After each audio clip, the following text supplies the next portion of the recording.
Queria que você abrisse sua Bíblia no Evangelho segundo Mateus, capítulo 5. A gente introduziu essa primeira parte do Sermão do Monte, no domingo passado. É a parte mais complicada de interpretação. A gente vai só seguir a mesma lógica, se você não veio no domingo passado, aí você vai lá no YouTube ou no Spotify, agora eu posso falar isso, né? Estamos com os nossos sermões lá, né? A gente abordou os versículos 1, 2 e o 3. E a gente vai ler o versículo 3 hoje, a partir do versículo 3, certo? A gente vai até o versículo 12.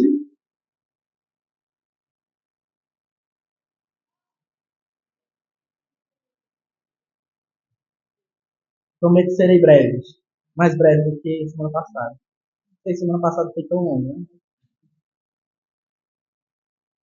Mateus capítulo 5, versículo 3. Diz assim: Bem-aventurados os pobres em espírito, pois deles é o reino dos céus. Bem-aventurados os que choram, pois serão consolados. Bem-aventurados os humildes, pois receberão a terra por herança. Bem-aventurados os que têm fome e sede de justiça, pois serão satisfeitos. Bem-aventurados os misericordiosos, pois obterão misericórdia. Bem-aventurados os puros de coração, pois verão a Deus. Bem-aventurados os pacificadores, pois serão chamados filhos de Deus. Bem-aventurados os perseguidos por causa da justiça, pois deles é o reino dos céus. Bem-aventurados serão vocês quando por minha causa os insultarem, os perseguirem e mentindo disserem todo tipo de mal contra vocês. Alegrem-se e regozijem-se, porque grande é a sua recompensa nos céus. Pois da mesma forma perseguiram os profetas que viveram antes de vocês. Vamos orar? Deus Pai Todo-Poderoso, te agradecemos por tua palavra, pela oportunidade, Senhor, de compartilhar, Senhor, das tuas escrituras. Que o Senhor nos abençoe nessa manhã, Pai. Que o Senhor exorte as nossas vidas. Que o Senhor nos transforme, nos faça mais parecido contigo. Mais essa vez, um pouco mais, Senhor. E que a nossa fé seja amadurecida, Senhor. Para que nós possamos perseverar e continuar a nossa jornada de glória em glória. Em nome de Jesus, é o que nós choramos. Amém. Gente, como eu falei, a gente está iniciando essa série. Iniciou essa série no ano passado, certo? Tem mais gente para cá, hein? Olhar mais para cá, vocês estão excluídos. A gente iniciou essa série semana passada. A gente pretende aí abordar todo o Sermão do Monte, certo? Que é talvez o sermão mais longo de Jesus. Mas a gente vai fazer isso pausadamente, né? Separei esses 2 domingos agora para falar sobre as bem-aventuranças. Domingo que vem, se Deus quiser, o Luiz vai iniciar uma série em Tiago. E aí depois eu retorno para dar continuação ao Sermão do Monte. Antes de começar a exposição dos versículos de hoje, gente, eu queria falar sobre uma experiência que eu tive essa semana. Eu peguei uma corrida, que eu normalmente não aceitaria. E para me explicar o porquê que eu não aceitaria, eu preciso explicar um pouquinho do contexto, mas é rapidinho. Normalmente eu tenho focado em corridas que são corridas medianas. Nem são corridas muito longe, para quem não sabe, eu trabalho de Uber, né? Nem são corridas muito longe, que me joguem para locais que eu não conheço, pode ser perigoso para mim. Nem corridas tão perto que eu tenha que ficar parando todo semáforo, o carro esquentando, ar-condicionado não dando conta, e o consumo indo lá em cima, e eu acabo que não demora mais, o joelho pede arrego cedo, e as coisas não dão muito certo. Então eu procuro focar em corridas nem tão perto, nem tão longe. E aí tem sido essa a minha estratégia. Porém, essa semana eu peguei uma corrida e que era uma corrida que tinha que ir e voltar com a pessoa, né? Então eu ia, deixava a pessoa no local, depois de algumas horas eu pegava a pessoa e voltava para deixar ela no ponto de partida, no ponto de origem, né? E aí isso me limitava um pouco. Por quê? Enquanto eu não fosse pegar essa pessoa, eu não podia pegar corridas indo para o outro lado da cidade, porque corria o risco de eu ter que voltar batendo até o outro lado da cidade e não ia compensar da mesma forma. Então, nessa situação, eu fui forçado a aceitar corridas pequenas, que ficassem sempre naquela região, sempre naquele bairro. E aí tocou uma corrida que que além de ser uma corrida curta, era uma corrida que estava pagando muito ruim. Só que para mim não ficar parado, e eu estava atrás de bater uma meta do dia, né? Que estava tendo uma promoção na 99, fazendo propaganda na 99. Estava correndo atrás dessa meta, e aí, não, vou aproveitar, vou ficar fazendo as corridas curtinhas, aí aceitei uma corrida. Era uma corrida até do Rio Mar, lá pro lado do Mucuripe. Enfim, fui lá, primeiro, né? Já cheguei, já fui já querendo me arrepender, porque geralmente as corridas curtas, as corridas que já dá mais trabalho. Às vezes é supermercado, derramar alguma coisa e tudo. Já fui temeroso, mas era no Rio Mar. Cheguei lá, fui pedir o código da Uber, não era 99, era Uber, verdade. Aí fui pedir o código de início da corrida, o cara não falava minha língua, já começou aí. Resolvido, o cara me mostrou lá, fui, deixei ele, a corrida foi tranquila, assim, no geral. E aí, beleza. Terminei a corrida, fui fazer outras coisas e tudo mais. Um tempo depois, algumas horas depois, eu acho que até já tinha terminado a outra corrida da outra pessoa. Eu fui olhar as notificações, né? Tava sem parar, fui olhar as notificações. E aí, quando eu fui olhar as notificações, essa corrida, era uma corrida curta, que não era a corrida que eu gostava de fazer, e estava pagando mal, o cara tinha pago uma gorjeta para mim. Uma gorjeta bem generosa. E aí que fez essa corrida se tornar de uma corrida que aparentemente era muito ruim, que eu estava fazendo quase a força, se tornar uma corrida muito boa, uma corrida massa. Praticamente eu dobrei, tripliquei o que eu ganharia daquela corrida. Enfim, mas o cara não trocou nenhuma ideia comigo, foi silêncio a viagem toda, até porque eu não ia entender. Né? Mas, enfim, essa experiência. Por que eu estou contando isso, gente? Porque a gente passa por lutas, né? A gente passa por dificuldades, a gente lida com muitas situações difíceis na nossa vida. E às vezes, com essa corrida, a gente nós somos levados algumas vezes a encarar a nossa vida dificultosa. Todo mundo tem suas dificuldades, né? Todo mundo enfrenta dificuldades. E às vezes a gente é levado, nós cristãos somos levados a imaginar que a nossa vida é penosa demais. Que o jardim do vizinho, o jardim do ímpio é sempre mais grandinho. Ele sempre consegue as coisas dele mais fácil. A gente pena, não consegue as nossas coisas. Sempre volta para enfrentar. A gente consegue lidar com uma dificuldade aqui. Lá na frente já aparece outra. Parece que nunca vai acabar, né? E a realidade é que nunca vai acabar até que todas as coisas sejam consumadas. Mas a gente é convidado sempre a esse lugar assim, de sofrimento, de insatisfação, de infelicidade, um lugar que parece que não é proveitoso, que não vale a pena ser cristão. Como essa corrida, uma comparação assim, bem grotesca, né? Mas como essa corrida. Às vezes a nossa vida parece uma vida cristã, lidar com a vida cristã, parece não valer a pena. É muito difícil. A vida já é difícil para todo mundo. Aí a gente faz esse acréscimo, que é um acréscimo muito grande da fé, né? E parece que não vale a pena. Só que, como essa corrida, eu não conseguia imaginar o tamanho do que ela poderia se tornar, da mesma forma nas nossas vidas, a gente não consegue mensurar o tamanho daquilo que nos espera quando Cristo voltar para buscar a sua igreja, quando tudo isso tiver passado. E não só. E aí eu vou fazer uma comparaçãozinha, um diferencialzinho, né? Eu estava lutando para alcançar a meta, e no final do dia eu alcancei a meta. Então, por causa dessas viagens ruins, eu consegui bater essa meta e ganhei um valor a mais, além da gorjeta. Então, algumas coisas eu só ganhei no final do dia, outras metas eu só vou receber na segunda-feira, 99 é hoje. Mas outras coisas eu já ganhei naquela hora, como a gorjeta. Então, algumas coisas vão vir como consolo para as nossas vidas no tempo presente e vão servir de alívio para as nossas vidas. Outras, talvez nunca vai passar. A gente vai ter que lidar com isso pelo resto da nossa vida. E como é que a gente lida com isso?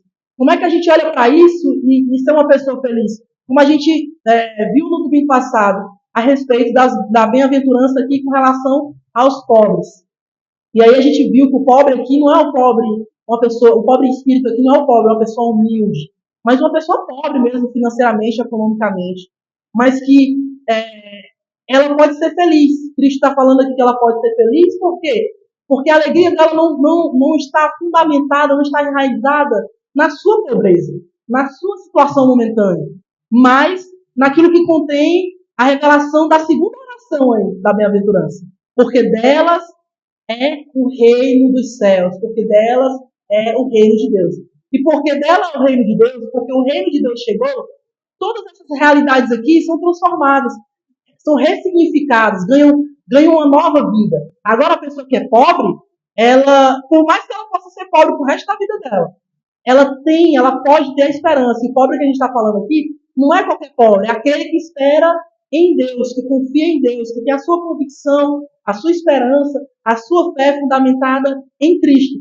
Cristo está falando para aquelas pessoas, como a gente viu também no domingo passado, ao contemplar as dificuldades daquelas multidões que estavam sendo trazidas ali para diante de Cristo, com todas as suas mazelas, Cristo, ao contemplar tudo aquilo, ele fala para os seus discípulos, fala daquilo que ele estava enxergando, fala daquilo que ele estava vendo. Pessoas pobres, pessoas desprezadas, pessoas que não eram enxergadas pela sociedade, e ele está falando agora ali para os seus discípulos sobre aquilo.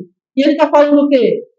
Olha, sabe esse ar de revolução que há aqui no povo judeu? Fruto da revolta, das revoltas que estavam havendo nos tempos anteriores aí, que os judeus estavam sempre querendo romper com o governo, com o Império Romano e querendo se libertar e voltar aos seus tempos de glória. Sabe esse reinado, essa revolução humana, esse reinado humano que vocês tanto estão vendo as pessoas almejarem? E por tantos momentos a gente vê na trajetória de Cristo, Cristo ser colocado nesse lugar e ele fugir dessa situação. Todo esse reinado humano que é esperado pelo judeu aqui, ele não contempla essas pessoas. E aí que eu vou chegar no texto, na necessidade desse texto aqui, que esse texto nos expõe aqui, a partir dos versículos 23 em diante. A gente precisa contemplar aqui, gente, primeiro, que a gente falou aqui, né?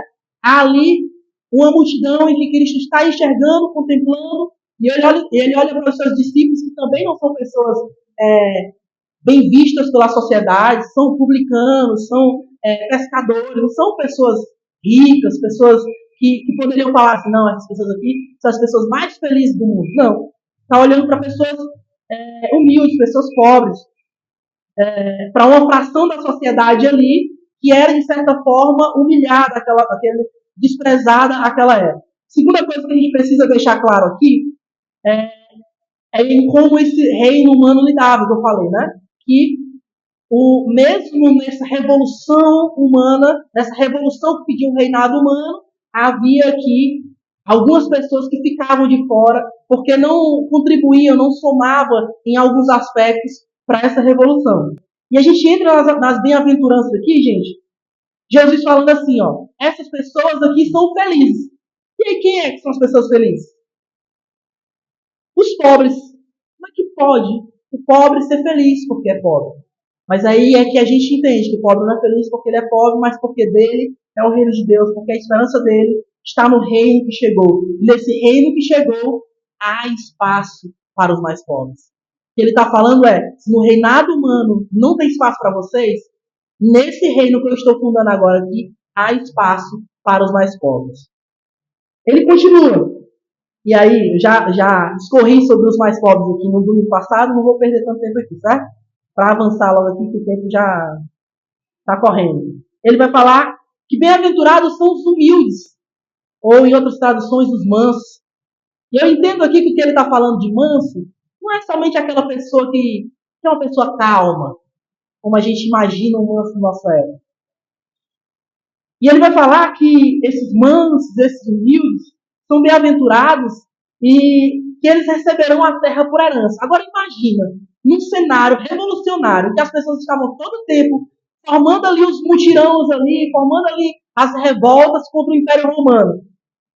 Os mansos, as pessoas que estavam, que não era aquela pessoa assim, que exalava virilidade, que exalava aquela pessoa assim que pegava na espada e ia para a guerra. Não era aquela pessoa que você olhava e falava, esse cara aí numa guerra, ele faz a diferença. Imagina essas pessoas. elas não faziam muito parte do plano dessas pessoas que estavam causando essas revoltas. Então essas pessoas eram desprezadas no povo judeu. E aí, o que é que Jesus está falando?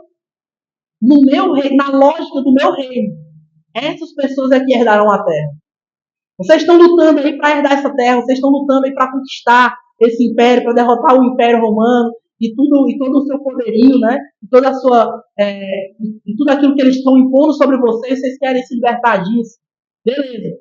Mas é dessas pessoas aqui, ó, os humildes, os mansos, é essas pessoas que herdarão a terra no meu reino. Então, num contexto revolucionário, as pessoas mansas têm um lugar de valorização aqui para Cristo. Isso é bem contracultural, gente, na época deles, certo? O próximo são as pessoas que têm fome e sede de justiça. E eles são bem-aventurados porque eles têm fome e sede de justiça? Não. Mas porque eles serão satisfeitos. Jesus está falando, o meu reino chegou. Essas pessoas que têm fome e sede de justiça, eles serão satisfeitos. Assim como os que choram, que eu acho que eu pulei aqui, né? Assim como os que choram, que serão consolados. E você começa a perceber uma coisa que há em comum aqui entre essas pessoas, entre esses grupos que ele está citando, né? São sempre grupos que são rejeitados, são sempre grupos que são menos vistos, menos valorizados para a realidade, para a sociedade daquela época, para o contexto religioso daquela época, para o contexto até civil daquela época. Essas pessoas aqui que têm. Quando a gente olha assim para esse texto e fala assim, não, as pessoas que têm fome e sede de justiça, a gente já imagina aquela pessoa assim que luta pela causa dos outros, que luta por aquelas pessoas que foram afetadas por alguma coisa, enfim. Mas eu gosto de olhar para esse texto e eu gosto de observar essas pessoas que têm fome e sede de justiça muito mais por pessoas que sofreram alguma injustiça. Algumas pessoas, porque o contexto aqui das bem-aventuranças estão sempre falando de pessoas que sofreram algo, que foram feridas ou que foram colocadas de lado por alguma coisa. Então, as pessoas que têm fome e sede de justiça aqui são as pessoas que foram privadas de justiça. Que em algum momento da vida delas, seja lá por qual for o motivo, elas foram injustiçadas. E há um sentimento aqui dentro dela gritando, e talvez você já passou por um momento desse, e alguma pessoa que você conhece já passou por um momento desse, em que você foi injustiçado e que talvez as camadas e os órgãos terrenos aqui, as pessoas com que você, até no contexto religioso, poderia correr para essas pessoas e falar assim, me ajuda, eu fui injustiçado aqui, até mesmo essas pessoas não conseguiram te ajudar. E você correu para um lado e para o outro, essas pessoas aqui, eu imagino essas pessoas, que correram para um lado e para o outro, e sendo injustiçadas, não conseguiram encontrar justiça terrena. Não conseguiram encontrar justiça nos líderes religiosos, não conseguiram encontrar justiça no Império Romano, não conseguiram encontrar justiça no contexto cultural da época. Jesus está olhando para essas pessoas agora, que estão ali, esperando por ajuda, oprimidas por doenças, oprimidas por pecados, oprimidas por diversas coisas, mas oprimidas. E ele está falando para essas pessoas, no meu reino, essa sede de justiça de vocês será satisfeita. E é interessante porque às vezes a gente pensa logo assim, não, então se eu faço parte do reino de Deus, Deus vai tomar todas as minhas causas aqui. Se eu tenho uma causa na justiça, se alguém me ofendeu, que se prepare. Aí entra aquele outro extremo, né? Das pessoas falando assim, quem te viu passar na prova e não te ajudou, quando vê você na bênção, assim, se prepara. Não é isso aqui no reino de Deus. Porque às vezes a satisfação não está tão ligada à realização. Nem sempre aquilo que a gente almeja vai ser realizado. Mas mesmo assim, a chegada do reino de Deus nos traz consolo. Consolo aos que choram. Consolo àquelas pessoas que foram oprimidas, mas que Jesus está falando que delas é o reino de Deus.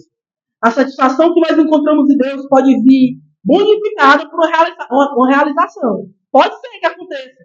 Deus realize algo na tua vida em que você foi oprimido durante muito tempo da sua vida e aquilo gritava dentro de si e hoje você foi curada e de alguma forma porque isso aconteceu. Isso foi realizado, isso foi revertido, sei lá. Imagina alguém que foi preso injustamente durante anos da sua vida e já viu na internet assim, casos de pessoas assim, né? Foram presos, passaram anos da sua vida presos e aí em determinado momento a justiça percebeu que foi injusto aquela pessoa e aí solta. E aí sim aquela pessoa pode falar assim, não, eu pude desfrutar da satisfação, né, dessa sede por justiça. Mas algumas pessoas não. Morreram na cadeia. Quantas pessoas não morreram na cadeia injustiçadas? O sistema de judiciário brasileiro que a gente tem é bem fácil disso acontecer. Mas os próximos, gente, vamos falar que os misericordiosos são bem-aventurados. Por que eles são bem-aventurados? Porque eles obterão misericórdia. No governo de Cristo, eles obterão misericórdia. Eu imagino aqui alguém que é misericordioso. Você já imagina aquela pessoa assim? Talvez você conheça aquela pessoa que às vezes não tem quase nada para dar. Eu contei um exemplo parecido, eu acho, no domingo passado. Mas é uma pessoa que tem 10 quilos de arroz em casa. Mas é uma pessoa que está precisando, que não tem nenhum quilo de arroz em casa. Ela vai lá e pega 1 quilo de arroz e divide com ela. Vai ficar um para tu e um para mim. Eu sei que eu vou sentir falta amanhã, mas nós dividimos o que tem hoje aqui. E essas pessoas que são misericordiosas, elas sempre estão muito em contato com a ingratidão. Elas sempre estão muito em contato, por exemplo, beirando ali um limite financeiro, beirando ali um limite emocional ou até físico, né? Porque elas sempre estão ofertando a sua vida aos outros, elas estão sempre usando de misericórdia para os outros, desfrutando. O que é usar de misericórdia? É, de alguma forma, se colocar no lugar de miséria daquela pessoa. Olha no contexto de Cristo aqui.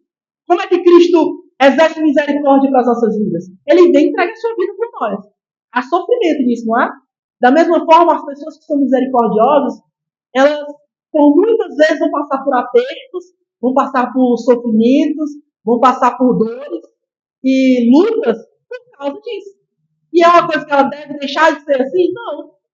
Mas elas devem olhar para esse contexto do reino de Deus e entender que em Cristo elas obterão misericórdia. Não entendamos aqui, gente, que é uma recompensa, certo?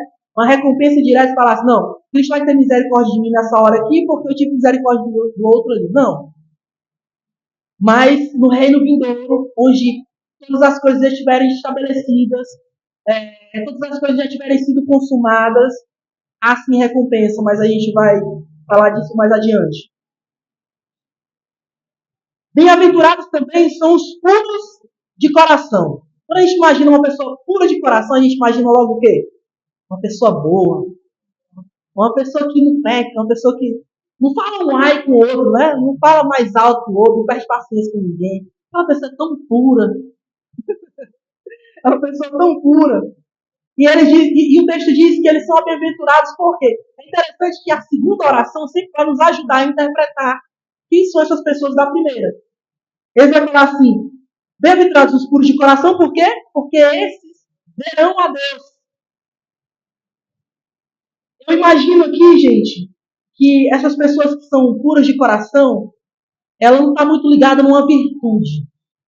Mas ela está ligada, você talvez já conheceu alguém, ou talvez você é assim, uma pessoa que está sempre buscando por aquela pureza, está sempre insatisfeito com os erros, com o pecado. É claro que todo mundo deve estar insatisfeito com os pecados. Mas tem aquela pessoa que sempre se culpa muito por qualquer coisa de errada que faz, ou às vezes isso não está tão ligado ao outro, às vezes ela está sempre mais tendenciosa a julgar o outro, a falar assim, não, aquela pessoa é assim, aquela pessoa assada, porque ela está sempre buscando que as coisas sejam bem certinhas, bem feitas, bem equalizadas ali. E essas pessoas tendem a cobrar muito de si mesmas. Às vezes essas pessoas cobram muito até da sua própria vida, além do que elas podem entregar. Eu gosto de olhar para essas pessoas como pessoas puras de coração. Estão sempre buscando esse lugar de santidade, esse lugar santo. E aí por que elas são bem-aventuradas? Porque no reino de Deus, elas verão a Deus. Elas verão aquele único que é bom, que é santo e que nele não há pecado. E encontrando a esse Deus, isso será satisfeito. Essa busca interior que ele não consegue muitas vezes explicar é satisfeita em Deus. Então ele é bem-aventurado. Em Deus, essas pessoas irão ver a perfeição. Bem-aventurado também são os pacificadores. Eu acho interessante esse aqui. Eles serão chamados filhos de Deus. Como é que os pacificadores... Não, esse daqui tem que ser uma virtude, né? Bem-aventurados os pacificadores. É uma pessoa boa também. Mas imagina, quem é que é os pacificadores? Qual que é os ambientes que essas pessoas estão? Quem é o pacificador se ele não estiver no meio do conflito? Aquela pessoa que está sempre ali resolvendo o conflito, seja no meio de uma guerra, seja no meio de uma confusão matrimonial. Está sempre ali naquele meio ali, não pode falar muito, tá aconselhando aqui, vou usar o João e a Juliana, viu? Ó, é nada real, certo, gente? Tá aqui aconselhando o João e a Juliana aqui, e aí eu não posso cair naquela tendência de falar assim, ó, João, ela é assim, assim, assado. Daqui a pouco eles se reconciliam, aí o João tá falando, o Alisson falou que é assim, assim, assado. Aí me queima pra Juliana, a Juliana vai ficar com a cara, deixa também pra mim. O pacificador, ele tá sempre nessa... De um lado ele está sendo atacado porque ele está contando o erro de um. Do outro lado ele está sendo, de alguma forma, afligido porque a ingratidão é o que o espera. Então, está sempre no meio desse fogo, né? No meio desse caos que é a guerra, que são as aflições. Mas essas pessoas, elas são bem-aventuradas porque elas serão chamadas filhos de Deus. Por que, gente, elas serão chamadas filhos de Deus? Porque Deus é o maior pacificador que a gente conhece.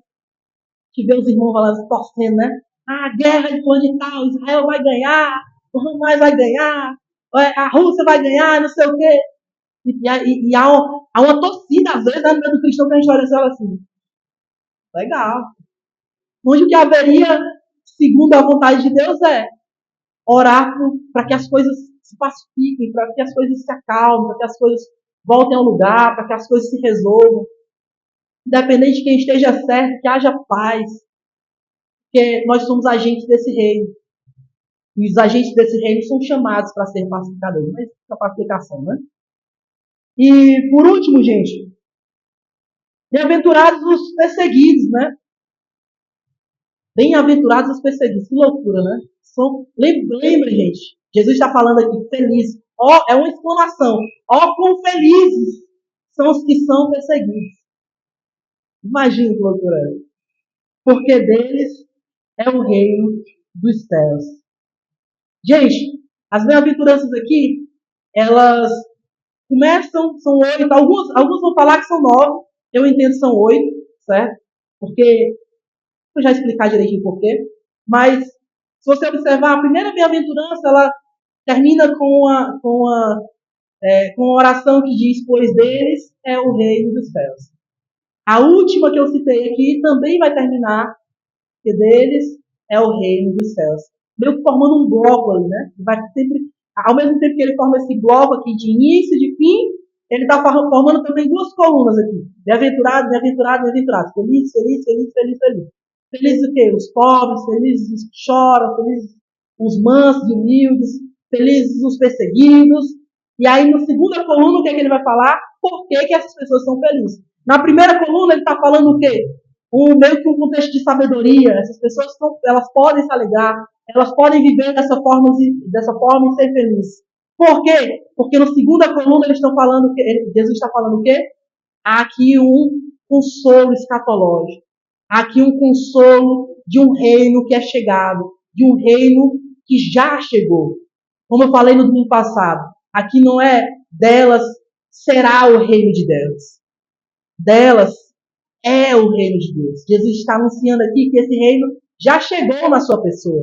Já inaugurado aqui o seu ministério e através da sua obra, esse reino já está sendo estabelecido. E essas pessoas podem encontrar nessa mensagem de Jesus descanso, segurança, consolo, abrigo. Imagina alguém que passou a sua vida toda. Havia ali pessoas que sofreram a sua vida toda, talvez por uma doença, e que as pessoas, por elas ser doentes, elas eram levadas como impuras e eram afastadas do restante das pessoas. E Jesus está olhando, primeiro, está enxergando as dores dessas pessoas. E segundo, está falando, é importante a gente falar sobre essas pessoas. E aí você pode falar assim, mas eu não sou oprimido, eu não faço parte de nenhum grupo desse daqui. Eu sou pobre. Eu não estou chorando por alguma coisa assim, por pecado, por alguma coisa do tipo. Eu não sou aquela pessoa que está no meio do conflito. Eu não me vejo enquadrado nesse grupo, mas você também tem uma responsabilidade diante disso, certo? Veja que Jesus contempla a multidão, senta num local alto e fala aos seus discípulos. Esse era o movimento que os rabinos faziam para ensinar os seus discípulos. Há aqui algo solene, há aqui um movimento de alguém que vai falar, que está falando algo que é muito relevante. Ele está falando aqui, observe isso que eu estou falando para vocês. É muito importante que vocês falem, deem importância para essas coisas como eu estou dando importância para isso. Conclusão, gente. O sofrimento presente, ele é real, gente. Ele é real. A gente não pode fugir disso. Nós passamos por sofrimentos, passamos por dores. Talvez em algum momento da sua vida isso está mais latente, está mais vivo, mais visível do que em outros momentos. Mas a gente passa por altos e baixos. Isso é real. Jesus não está fechando os olhos para isso. Não está falando assim, não, segue o baile aí, ignora essa dor. Não. Jesus nos convida para observar essa dor e falar assim, há algum sentido, a gente pode tirar algum sentido nessa dor. Acima dessa dor aqui, há uma esperança. Acima dessa dor, há uma convicção de algo, de um reino vindouro que aliviará todas as dores.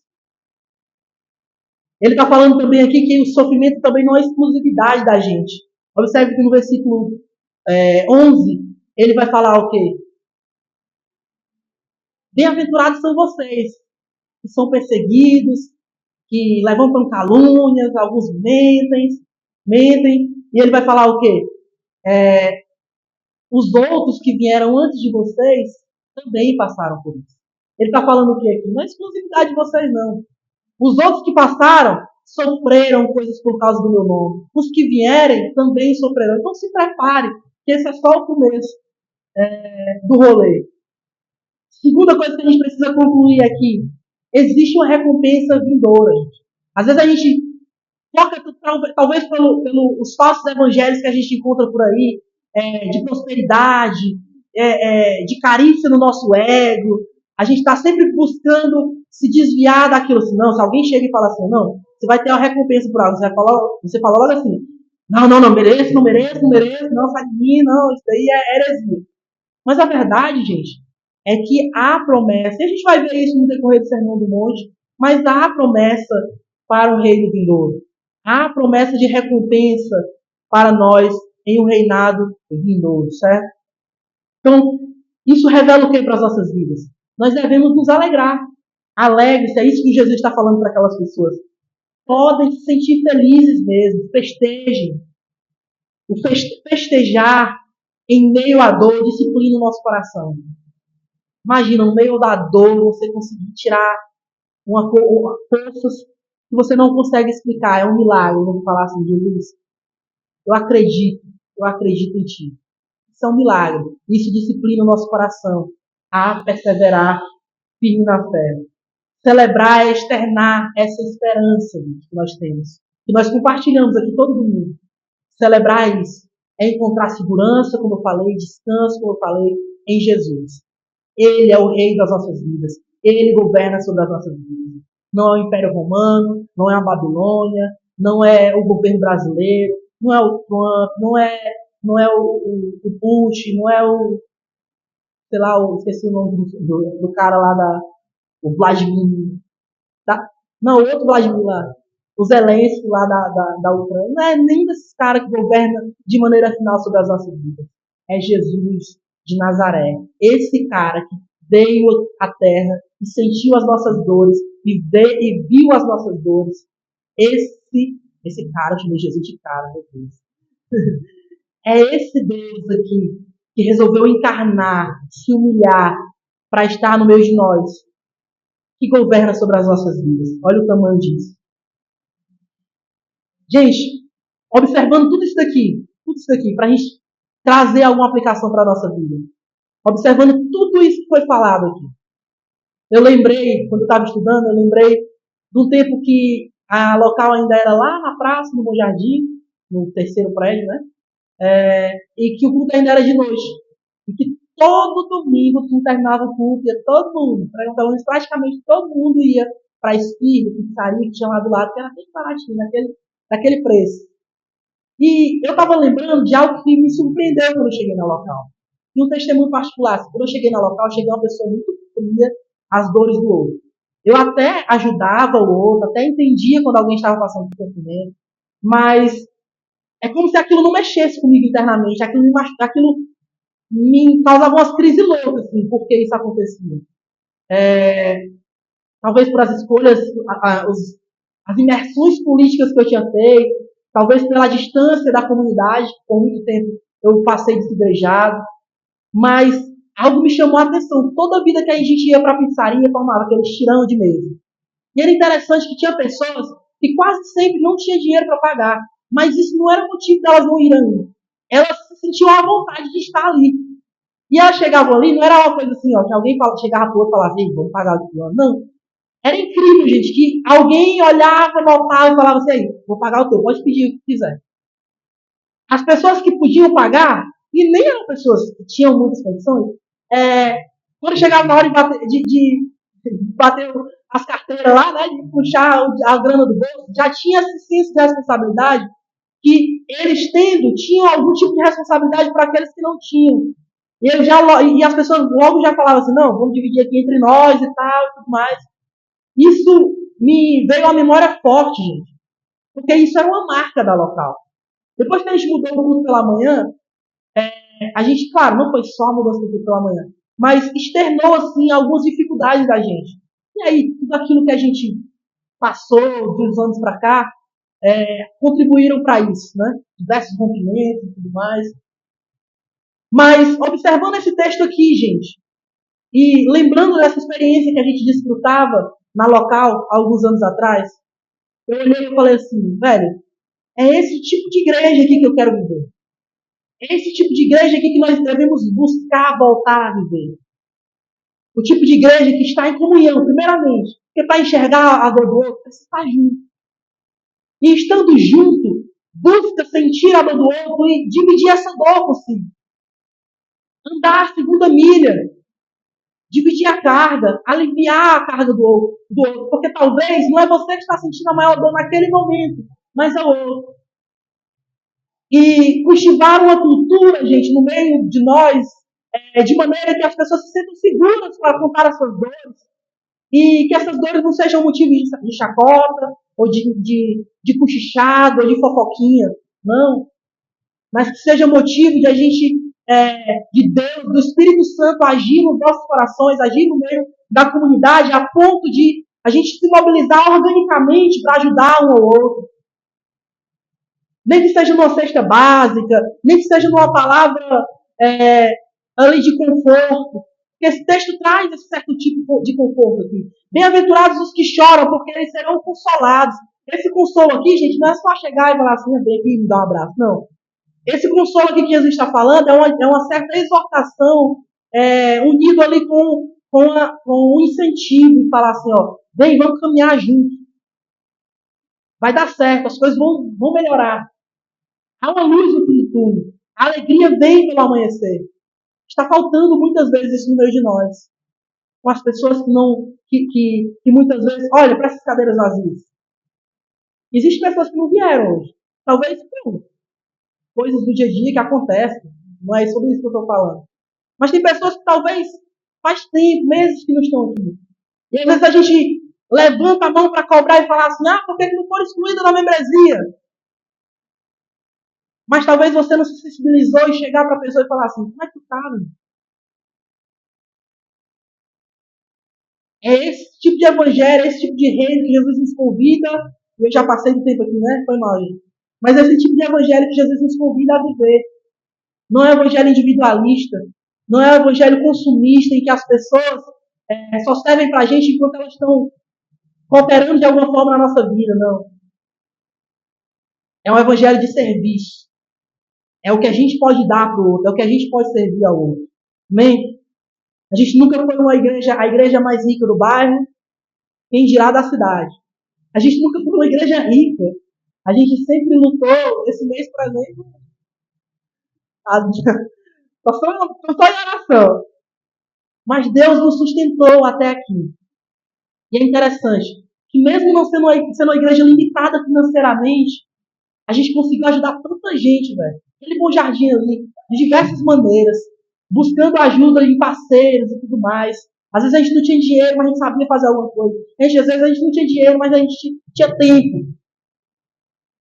E é sobre isso que esse texto está falando. É sobre isso que as boas aventuranças está falando, que eu creio.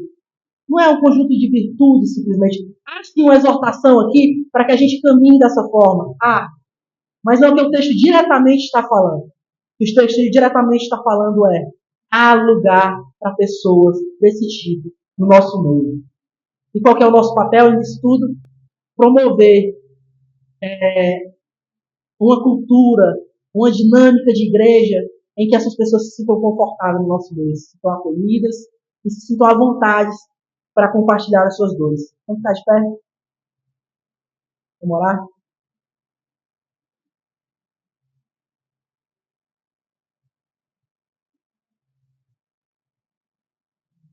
Eu juro, gente, quando eu fui no sermão, era para ser 20 minutos, tá? Vamos orar, gente. Deus, obrigado, Pai. Obrigado por essa manhã, obrigado pelos meus irmãos que estão aqui, Senhor. Senhor. Deus, obrigado pelas pessoas que estão aqui, Deus, porque eu creio que o Senhor falou com eles. Eu creio, Senhor, que nós podemos estar saindo daqui, Deus, renovados, restaurados, com a mente transformada, Senhor, para aquilo que o Senhor nos chamou, nos vocacionou a fazer como igreja, Pai. Talvez nós não podemos mudar uma cidade, um país, um mundo, mas nós podemos contribuir de maneira relevante, Senhor, para a pessoa que está sentada do nosso lado, para os nossos familiares, para os nossos amigos, para as pessoas mais próximas. E de certa forma, Senhor, indiretamente alcançar aquelas pessoas que não foram alcançadas, Pai. Nos mostra, Deus, que esses dois sermões, Senhor, que esses dois momentos em que a gente ouviu das tuas escrituras, Senhor, falar a respeito dessa compaixão, dessa misericórdia, desse acolhimento, desse lugar de pertencimento que nós temos em Ti, Deus, que seja despertado em nós, Senhor, essa chama por missão, essa chama, Senhor, por evangelização, essa chama por discipulado, por pastoreio mútuo, Senhor, por cuidar, Senhor, do próximo. Nós possamos alcançar, que nós não sejamos uma igreja, Senhor, que apenas recebe outros crentes, Deus. Que nós possamos alcançar, Deus, aqueles que ainda não foram, que não tiveram um encontro contigo. Que nós possamos falar, Deus, daquilo que transformou as nossas vidas, Senhor. Para as outras pessoas que precisam escutar isso, Deus. Que ao sair desse culto, Senhor, nós possamos ter, Senhor, bradando em nossos corações a vontade de gritar para os quatro cantos da terra, Senhor, que há lugar para todas as pessoas nesse reino. Que há lugar para todo tipo de gente nesse reino. Não nos deixa, Senhor, que o nosso legalismo, que o nosso moralismo, Senhor, nos impeça, Senhor, de alcançar outras pessoas, fazendo, Senhor, acepção de pessoas, fazendo distinção daquelas pessoas que são mais fáceis e mais difíceis de ser alcançadas, mas que o Senhor nos repreenda, Senhor, em nosso coração. Que haja arrependimento nas nossas vidas, Senhor, verdadeiro arrependimento, para que nós possamos levar a Tua mensagem e contribuir, Senhor, com a mensagem do Teu reino, Senhor, do Teu evangelho, em nome de Jesus. Que o Senhor nos abençoe, Pai. Em nome de Jesus, é o que eu te oro. Te agradeço. Amém.